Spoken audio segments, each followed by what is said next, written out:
A tired puppy arrives.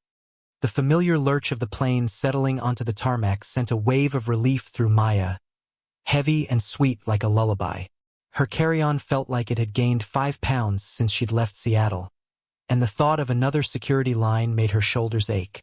She joined the slow shuffle off the aircraft, her eyes glazed over from hours spent staring at a screen, rereading dense reports on market fluctuations. All she craved was a thick book about faraway lands, a warm mug of tea, and the blissful silence of her own bed. The airport was a blur of hurried footsteps and disembodied announcements. She navigated the labyrinthine corridors with the practiced ease of a seasoned traveler, the dull roar of the terminal a constant hum in her ears. Outside, the city lights blurred into streaks as the taxi whisked her towards her destination. Finally, the cab pulled up to the curb of the Grandview. The lobby, when she stepped inside, was a jarring explosion of light and muted chatter after the long journey. Polished marble floors reflected the warm glow of ornate chandeliers, and the air smelled faintly of lavender and expensive coffee. Every fiber of her being screamed for a soft mattress and a quiet room, but she straightened her spine, attempting to look more presentable than she felt. A woman with kind eyes and a name tag that read Brenda smiled warmly from behind the front desk. Her hair was a neat, silver bob, and her voice was a soothing balm. "Welcome to the Grandview." Checking in. Maya nodded, her own voice a little rougher than she intended. "Maya Sharma. Reservation for tonight." Brenda's fingers danced across the keyboard. "Ah yes, Miss Sharma. So glad you could join us. Room 1012 all ready for you." She slid a key card across the counter. "Enjoy your stay." Maya took the card, the cool plastic a small comfort in her tired hand. Room 1012. It sounded exactly 10 floors too far away, but she managed a polite, if weary, smile. "Thank you, Brenda." She turned towards the elevators, her mind already picturing the soft pillows, the crisp sheets, the promise of oblivion. Room 1012's big surprise. The elevator's gentle thrum provided a welcome balm after the conference's ceaseless din. Maya leaned into the cool metal, her gaze following the illuminated numerals on their climb. 10. Her destination. Room 1012. A peaceful haven on the 10th floor, ideal for escaping into the tome of distant adventures tucked inside her tote. The doors parted with a hushed whisper, revealing a plush, silent hallway awash in the inviting glow of recessed lamps. She traversed the brief stretch to her door, the carpet absorbing the fatigue from her steps. Arriving at 1012, she produced her key card, its smooth plastic a familiar weight in her palm. A crisp swipe, a fleeting emerald gleam, then the soft click of the lock. Anticipating the pristine, untouched sanctuary of a newly assigned room, Maya nudged the door open, ready to shed the day's professional armor. The tableau before her, however, was anything but vacant. A navy suitcase, its edges mildly scuffed, stood sentinel beside the dresser. A tweed sport coat, still redolent with a faint, costly cologne, lay casually across the armchair by the window. Her breath snagged. This wasn't an empty room. It was someone else's domain. Her initial weariness evaporated, replaced by a prickle of disquiet, a constricting sensation in her chest. The atmosphere itself felt subtly altered, imbued with the faint aroma of unfamiliar soap, the lingering essence of another's presence. She retreated a tentative step, her hand still resting on the doorframe, 100 unanswered questions blossoming in her mind. 2 owls in the daytime. The persistent drone of the air conditioning had lulled Maya into a near trance, her eyes scanning another thick book about faraway lands. The hotel room, blessedly quiet after the chaos of her flight, felt like a sanctuary. She just turned a page, the scent of old paper a comforting presence, when the bathroom door creaked open. A man emerged, towel drying his hair, and froze mid-motion. His eyes, the color of warm honey, widened as he took in Maya, the rumpled bed, and her open suitcase spilling clothes onto the carpet. The damp towel paused above his head, creating a peculiar, halo-like effect. Maya, equally startled, lowered her book slowly. The quiet hum of the AC suddenly felt deafening. He was taller than she expected, with a relaxed posture that contradicted the surprise etched on his face. Neither spoke, the air thick with unspoken questions.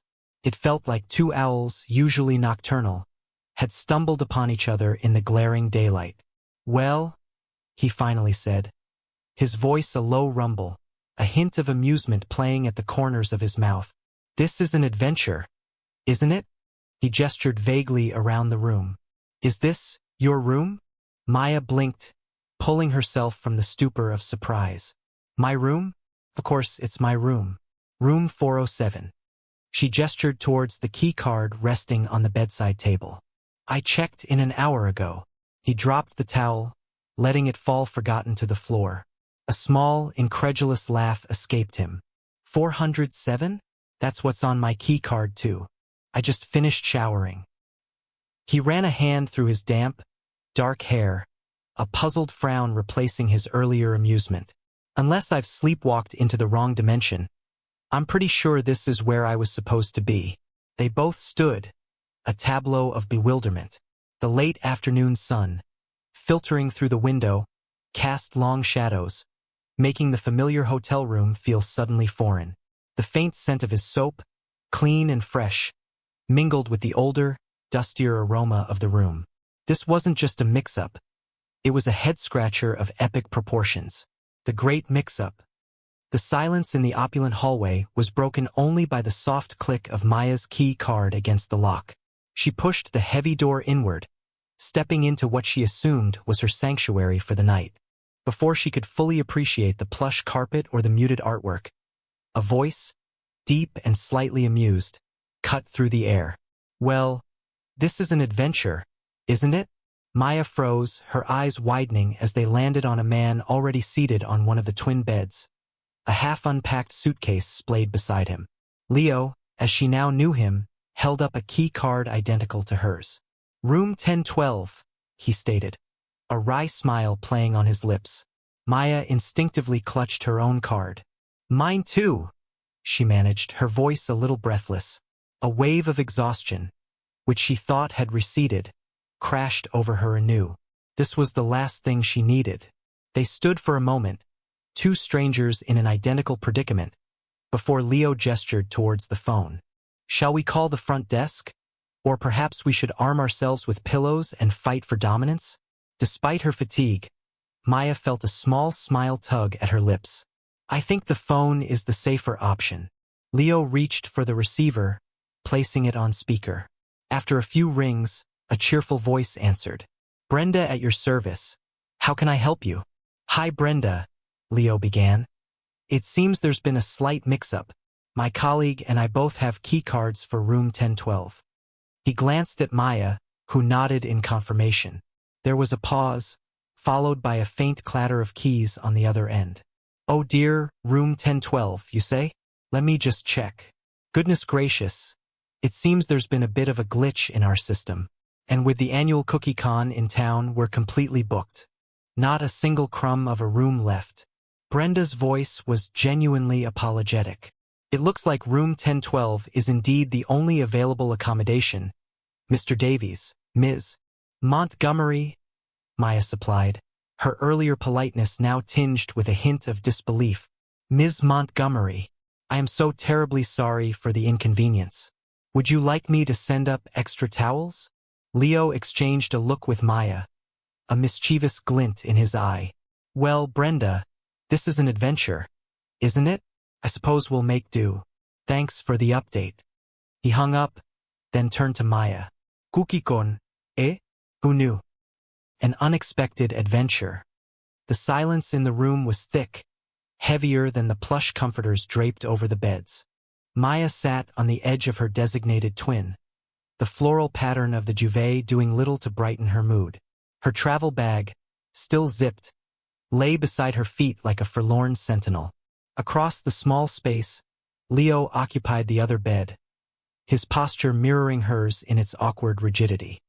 He picked at a loose thread on his jeans, a faint hum of the air conditioning the only sound breaking the quiet. Maya glanced at him, then quickly away, her gaze snagging on the worn spine of a thick book about faraway lands peeking from her bag. She wished she was anywhere but here, stuck in a hotel room with a stranger. A soft chuckle finally shattered the tension. Leo, meeting her eyes with a wry grin, gestured vaguely around the room. "Well, this is an adventure, isn't it?" he said, his voice light, almost playful.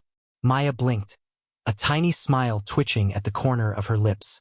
The word adventure resonated with a part of her she often kept hidden, a part that devoured tales of daring exploits and unexpected journeys. She hadn't thought of the situation that way, only as an inconvenience. But looking at Leo, whose eyes held a spark of amusement, she started to see it differently. The absurdity of it all, two strangers marooned in a single hotel room, began to feel less like a problem and more like a story. An unexpected one, at least, she conceded, her voice softer than she'd intended. The edge of her weariness began to recede, replaced by a flicker of curiosity. Leo's easygoing nature was infectious. Perhaps this wasn't the disaster she'd initially envisioned. Perhaps, just perhaps, it truly was an adventure waiting to unfold. Late-night stories. The digital clock on the bedside table glowed 2:17 a.m. The initial jolt of the hotel mix-up had long since settled into a quiet hum of shared space. Maya, propped against a stack of pillows, finally relaxed her shoulders. "Honestly, I just wanted to get back to the office, crunch some numbers, and present a flawless report. This trip was all about acquisition data, a mountain of it." She gestured vaguely. "Rows and columns, projections, the whole 9 yards. Sometimes I think my brain is just a giant spreadsheet." Leo chuckled from the other bed, a soft, warm sound in the dim room. "Mine's more like a perpetually overflowing sketch pad. I was on my way to a client to deliver some custom-built servers. High-end graphic design, animation, that kind of thing.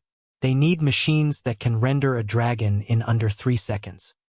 He paused, a thoughtful look on his face. "I actually used to draw funny cartoons as a kid. Got a whole binder full of them somewhere." Dragons and spreadsheets.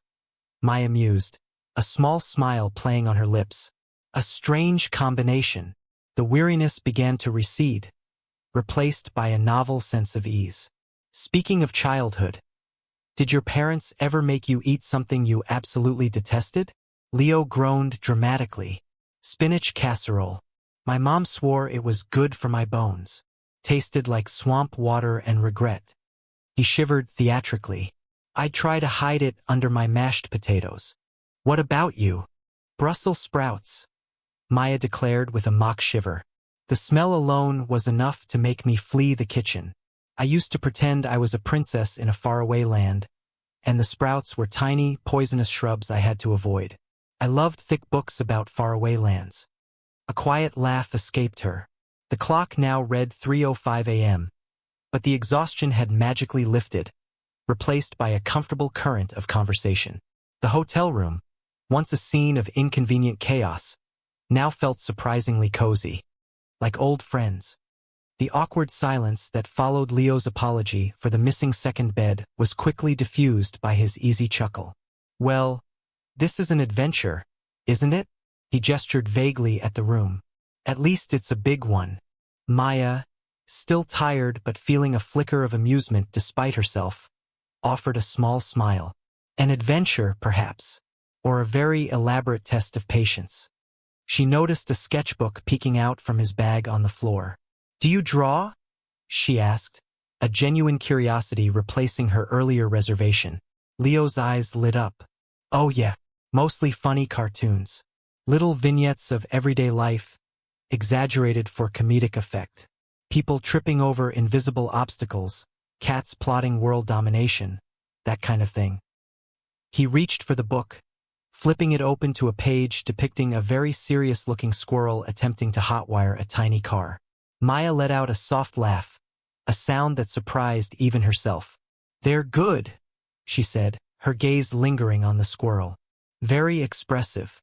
"Thanks," he said, genuinely pleased. "It's how I unwind. Keeps me sane."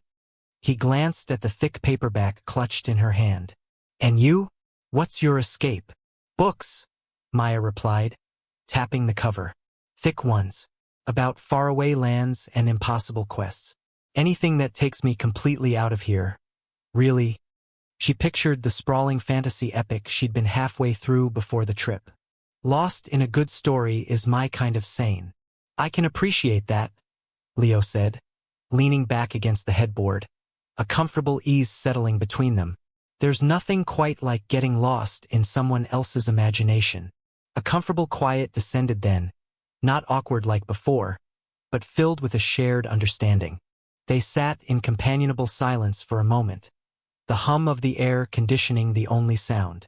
Maya found herself relaxing, a warmth spreading through her that had nothing to do with the room's temperature.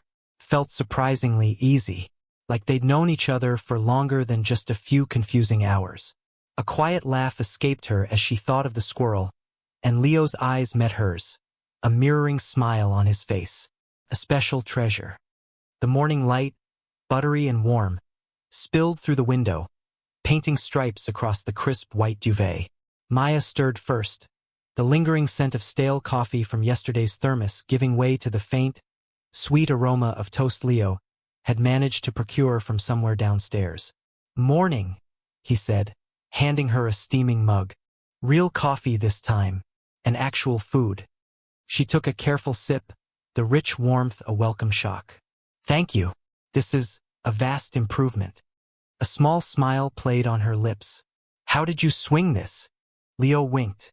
"Charm mostly, and the promise of a very good review for their breakfast spread. So what's the grand plan, Maya? After this adventure?" He leaned back, watching her, a quiet curiosity in his gaze. Maya paused, stirring the sugar into her coffee. "I suppose I'll head home, back to my books. I work in publishing, mostly editing historical fiction. My dream is to write one myself, a thick, sprawling tale of explorers and forgotten civilizations." Her voice softened, a hint of longing in it. "What about you, Leo? What's next for the intrepid cartoonist?" He chuckled. "The intrepid cartoonist is off to a new city, chasing a new contract. Animation, mostly, but my real dream is to create my own graphic novel. Something with heart and a bit of absurdity. Like life, I suppose." He looked at her, his expression growing more thoughtful. "It's funny, isn't it? How you stumble into these unexpected pockets of clarity." A pang, sharp and sudden, pricked at Maya's heart. The easy rhythm of their conversation, the shared dreams hanging in the sunlit air, felt like a fragile, precious thing. She realized, with a quiet ache, that this peculiar accidental intimacy was drawing to a close. The thought was a bittersweet counterpoint to the bright morning. The best mistakes. The morning light, filtered through the heavy drapes, felt softer than the harsh fluorescence of the hotel hallways. Leo stretched, a contented sigh escaping him. "You know," he began, turning to Maya, "I've had my share of travel disasters, but this one was actually pretty great." He grinned, that easy smile reaching his eyes. Maya, already packing her small duffel, paused. "It certainly wasn't in the itinerary," she mused, a ghost of a smile playing on her lips. "But I suppose some of the best things are the ones you don't plan for. The best mistakes, even." She thought of the thick books about faraway lands she devoured, always hoping for an unexpected detour. This felt a bit like that. Downstairs, the lobby hummed with the usual morning rush. A harried woman at the front desk, her name tag reading Brenda, offered a sincere apology for the previous night's mix-up. "We've located a new room for you, Ms. Sharma. Complimentary for your trouble, of course." She pushed a key card across the polished counter. Maya looked at the small plastic rectangle, then back at Brenda. "That's very kind, but I think I'm just going to check out," she said, her voice clear and firm. Brenda looked surprised, but Maya felt a lightness she hadn't experienced in months. The thought of a new, empty room held no appeal. As they waited for the elevator, Leo pulled out his phone. "So, about those funny cartoons," he said, tapping the screen, "and those faraway lands you read about. We should definitely discuss them over coffee sometime." He held his phone out, contact screen open. Maya took it, her fingers brushing his. The simple act felt significant. She typed her number, a warmth spreading through her chest. "I'd like that very much," she said, handing it back. "Don't be a stranger, Leo." Stepping out of the hotel and into the crisp morning air, Maya felt a profound shift. The city, usually a blur of urgent appointments, now seemed to hold new possibilities. She pulled her bag a little tighter, a genuine smile gracing her lips. The unexpected connection with Leo, born from a simple error, felt less like a mistake and more like a gift she hadn't known she needed. She hailed a cab, her step lighter than it had been in years.